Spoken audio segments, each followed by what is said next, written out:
ಮಿತ್ರರೇ ನಮಸ್ಕಾರ. ಮಿತ್ರರೇ, ಮಹಾರಾಷ್ಟ್ರ ವಿಧಾನಸಭಾ ಚುನಾವಣಾ ಫಲಿತಾಂಶ ಬಂದು 10 ದಿನ ಕಳೆದು ಹೋಗಿದೆ. ಇನ್ನೂ ಕೂಡ ಸಿಎಂ ಯಾರು ಅನ್ನುವಂಥದ್ದು ಫೈನಲ್ ಆಗಿಲ್ಲ. ಜೊತೆಗೆ ಸರ್ಕಾರ ರಚನೆ ಕೂಡ ಆಗಿಲ್ಲ. ಈ ಹಿನ್ನೆಲೆಯಲ್ಲಿ ಅನೇಕ ಊಹಾಪೋಹದ ಸುದ್ದಿಗಳನ್ನು ಪ್ರಸಾರ ಮಾಡಲಾಗ್ತಾ ಇದೆ. ಯಾರ್ಯಾರ ಮನಸ್ಸಿಗೆ ಏನೇನು ಬರುತ್ತೋ ಆ ಕಥೆಯನ್ನು ಅವರವರು ಹೇಳ್ತಾ ಇದ್ದಾರೆ. ಸೋಷಿಯಲ್ ಮೀಡಿಯಾದಲ್ಲಂತೂ ಬೇರೆ ಬೇರೆ ರೀತಿಯ ಲೆಕ್ಕಾಚಾರಗಳು ನಡೀತಾ ಇದೆ. ಕೆಲವರು ಹೇಳ್ತಾ ಇದ್ದಾರೆ ಶಿಂದೆಯನ್ನ ಹೊರಗಿಟ್ಟು ಬಿಜೆಪಿ ಸರ್ಕಾರ ರಚನೆ ಮಾಡುತ್ತೆ, ಶಿಂದೆ ವಿಪಕ್ಷದಲ್ಲಿ ಕೂತ್ಕೊಳ್ತಾರೆ ಅಂತ ಕೆಲವರು ಹೇಳ್ತಾ ಇದ್ದಾರೆ. ಇನ್ನು ನಾನು ಫೇಸ್ಬುಕ್ ನಲ್ಲಿ ಒಂದು ಪೋಸ್ಟ್ ನೋಡಿದೆ. ಅದರಲ್ಲಿ ಯಾವ ರೀತಿಯಾಗಿ ಬಿಂಬಿಸಲಾಗಿದೆ ಅಂತಂದ್ರೆ ಶಿಂದೆ ಜೊತೆಗೆ ಅಜಿತ್ ಪವಾರ್ ಪ್ಲಸ್ ಮಹಾವಿಕಾಸ್ ಅಗಾಡಿ ಈ ಮೂವರು ಸೇರ್ಕೊಂಡು ಸರ್ಕಾರವನ್ನು ರಚನೆ ಮಾಡ್ತಾರೆ. ಹೇಗೆ ಕೇಳಿದ್ರೆ ಶಿಂದೆ ಬಳಿಯಲ್ಲಿ 57 ಜನ MLAಗಳಿದ್ದಾರೆ, ಅಜಿತ್ ಪವಾರ್ ಬಳಿಯಲ್ಲಿ 41 ಜನ MLAಗಳಿದ್ದಾರೆ, ಹಾಗೆ ಮಹಾವಿಕಾಸ್ ಅಗಾಡಿ ಬಳಿಯಲ್ಲಿ 46 ಜನ MLAಗಳಿದ್ದಾರೆ, ಜೊತೆಗೆ ಸಮಾಜವಾದಿ ಪಕ್ಷದ 2 MLAಗಳಿದ್ದಾರೆ. ಇದಿಷ್ಟು ಜನರನ್ನ ಸೇರಿಸಿದ್ರೆ 146 ಆಗುತ್ತೆ. ಸರ್ಕಾರವನ್ನು ರಚನೆ ಮಾಡಬಹುದು. ಅತಿ ದೊಡ್ಡ ಪಕ್ಷವಾಗಿರುವಂತಹ ಬಿಜೆಪಿಯನ್ನ ವಿಪಕ್ಷದಲ್ಲಿ ಕೂರಿಸ್ತಾರೆ. ಆ ರೀತಿಯಾಗಿ ಶಿಂದೆ ಪ್ಲಾನ್ ಮಾಡ್ತಾ ಇದ್ದಾರೆ. ಹೀಗೆಲ್ಲ ಫೇಸ್ಬುಕ್ ನಲ್ಲಿ ಹಾಕಲಾಗ್ತಾ ಇದೆ. ಮಿತ್ರರೇ, ಇದು ಯಾವುದಕ್ಕೂ ಕೂಡ ಬೇಸೆ ಇಲ್ಲದಂತಹ ಸ್ಟೋರಿಗಳು. ಅವರವರ ಮನಸ್ಸಿಗೆ ಕಂಡಂತೆ ಅವರು ಈ ರೀತಿಯಾಗಿ ಪ್ರಚಾರವನ್ನು ಮಾಡ್ತಾ ಇದ್ದಾರೆ. ಆದರೆ ವಾಸ್ತವವಾಗಿ ಏನಾಗ್ತಾ ಇದೆ? ಶಿಂದೆ ನಿಜವಾಗ್ಲೂ ಬಿಜೆಪಿ ಜೊತೆಗೆ ಮುನಿಸ್ಕೊಂಡಿದ್ದಾರಾ? ಅವರು ಸರ್ಕಾರದ ಭಾಗ ಆಗಿರೋದಿಲ್ವಾ? ವಿಪಕ್ಷದಲ್ಲಿ ಕೂರುವಂತಹದ್ದು ನಿಜಾನಾ? ಏನಾಗ್ತಾ ಇದೆ? ಯಾಕೆ ಸರ್ಕಾರ ವಿಳಂಬ ಆಗ್ತಾ ಇದೆ? ಇದೆಲ್ಲದರ ಬಗ್ಗೆ ಒಂದಷ್ಟು ಇಂಟ್ರೆಸ್ಟಿಂಗ್ ಮಾಹಿತಿಗಳಿದ್ದಾವೆ.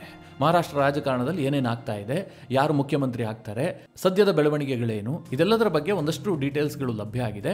ಅದನ್ನು ಈ ವಿಡಿಯೋದಲ್ಲಿ ನಿಮಗೆ ತಿಳಿಸ್ಕೊಡುವಂತಹ ಪ್ರಯತ್ನ ಮಾಡ್ತೀನಿ. ನೀವು ಈ ವಿಡಿಯೋನ ಕೊನೆವರೆಗೂ ಮಿಸ್ ಮಾಡದೆ ನೋಡಿ. ಮಿತ್ರರೇ, ಈ ಗೊಂದಲ ನಿರ್ಮಾಣ ಆಗಿದ್ಯಾಕೆ ಹೇಳಿ? ಮಹಾರಾಷ್ಟ್ರ ವಿಧಾನಸಭಾ ಚುನಾವಣೆಯಲ್ಲಿ ಮಹಾಯುತಿ ಒಂದು ಅದ್ಭುತವಾದಂತಹ ಗೆಲುವು ಸಾಧಿಸಿದೆ. ನಭೂತೋ ನಭವಿಷ್ಯತಿ ಎಂಬಂತೆ ಅವರಿಗೆ ಗೆಲುವು ಸಿಕ್ಕಿದೆ. 288 ಕ್ಷೇತ್ರಗಳ ಪೈಕಿ 235 ಮಹಾಯುತಿ ಗೆದ್ದುಕೊಂಡಿದೆ. ವಿಪಕ್ಷವೇ ಇಲ್ಲದಂತಹ ಪರಿಸ್ಥಿತಿ ಉಂಟಾಗಿದೆ. ಇಷ್ಟಾದರೂ ಕೂಡ ಅವರು ಸರ್ಕಾರ ರಚನೆ ಮಾಡೋದಕ್ಕೆ ಸಾಕಷ್ಟು ವಿಳಂಬ ಆಗ್ತಾ ಇದೆ.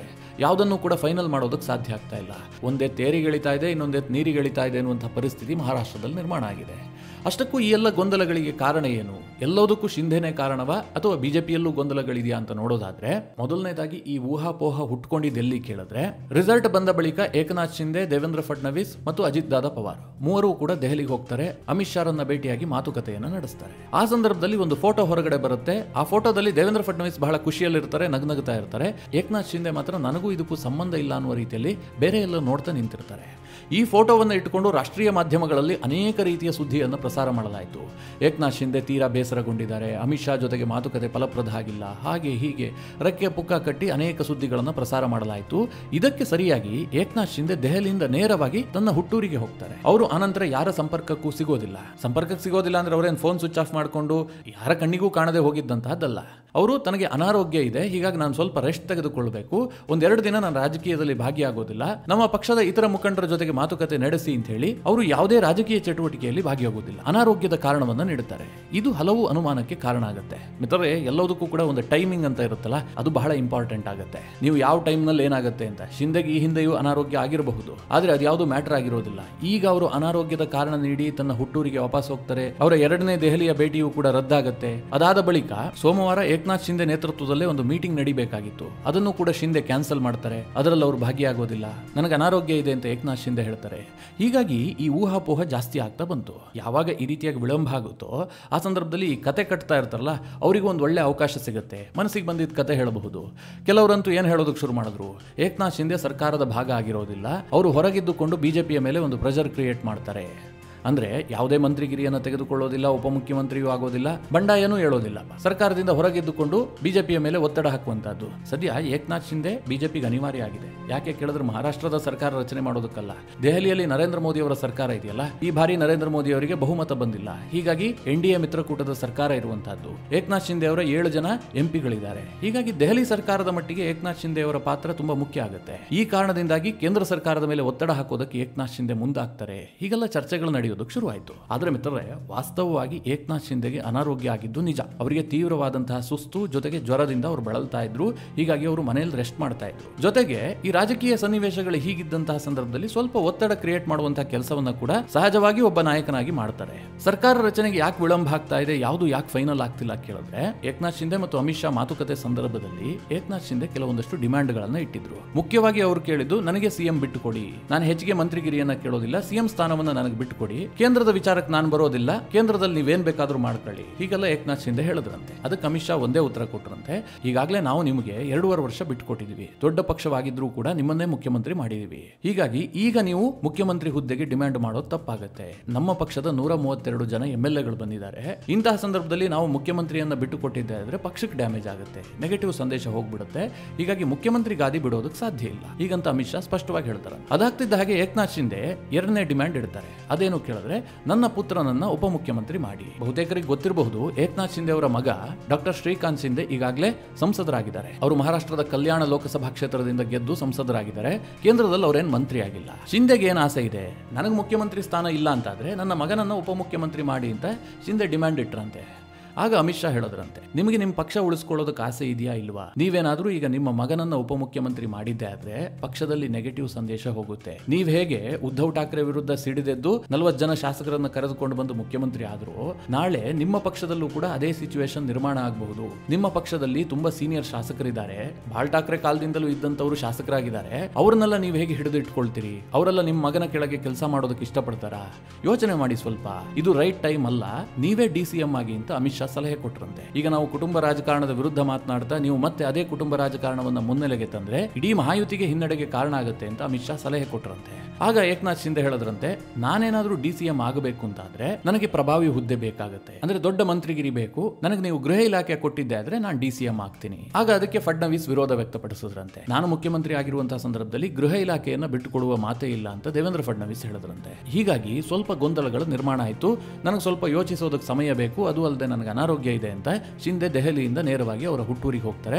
ಅದಾದ ನಂತರ 2 ದಿನ ಅವರು ಯಾವುದೇ ಸಭೆಯಲ್ಲಿ ಭಾಗಿಯಾಗೋದಿಲ್ಲ. ಹೀಗಾಗಿ ಅನೇಕ ಊಹಾಪೋಹಗಳು ಹುಟ್ಟುಕೊಂಡಿದ್ದು. ಇದರ ಜೊತೆಗೆ ಶಿಂದೆ ಇನ್ನೂ ಒಂದಷ್ಟು ಡಿಮ್ಯಾಂಡ್ಗಳನ್ನು ಇಟ್ಟಿದ್ದಾರೆ. ಆ ವಿಚಾರವೂ ಕೂಡ ಇನ್ನೂ ಫೈನಲ್ ಆಗದ ಕಾರಣದಿಂದಾಗಿ ತಾಕಲಾಟಗಳು ಈಗಲೂ ಸಹ ಮುಂದುವರೆದಿದೆ.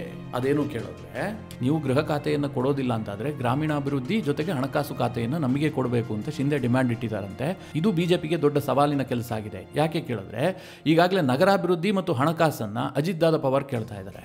ಅಜಿತ್ ದಾದ ಪವಾರ್ಗೆ ನಗರಾಭಿವೃದ್ಧಿ ಬೇಕು, ಏಕನಾಥ್ ಶಿಂದೆಗೆ ಗ್ರಾಮೀಣಾಭಿವೃದ್ಧಿ ಬೇಕು, ಜೊತೆಗೆ ಹಣಕಾಸು ಬೇಕು. ಅತ್ತ ಕಡೆಯಲ್ಲಿ ಅಜಿತ್ ದಾದ ಪವಾರ್ಗೆ ಹಣಕಾಸು ಇಲಾಖೆಯ ಮೇಲೂ ಕಣ್ಣಿದೆ. ಈ ಹಿಂದೆ ಅವರೇ ಹಣಕಾಸು ಮಂತ್ರಿ ಆಗಿದ್ರು. ಹೀಗಾಗಿ ಹಗ್ಗಜಗ್ಗಾಟ ಮುಂದುವರಿತಾ ಇದೆ. ಜೊತೆಗೆ ಅಜಿತ್ ದಾದ ಪವಾರ್ದು ಇನ್ನೊಂದು ಬೇಡಿಕೆ ಏನು ಕೇಳಿದ್ರೆ, ಈಗ ಕೇಂದ್ರ ಸರ್ಕಾರದಲ್ಲಿ ನಮ್ಮದು ಒಬ್ಬ MP ಇದ್ದಾನೆ NDA ಭಾಗ ಆಗಿ, ನಮಗ್ ಮಾತ್ರ ನೀವು ಯಾವುದೇ ಸಚಿವಗಿರಿ ಕೊಟ್ಟಿಲ್ಲ. ಬೇರೆ NDAದ ಭಾಗ ಆಗಿರುವಂತಹ ಎಲ್ಲ ಪಕ್ಷದವರನ್ನು ಕೂಡ ನೀವು ಮಂತ್ರಿ ಮಾಡಿದಿರಿ.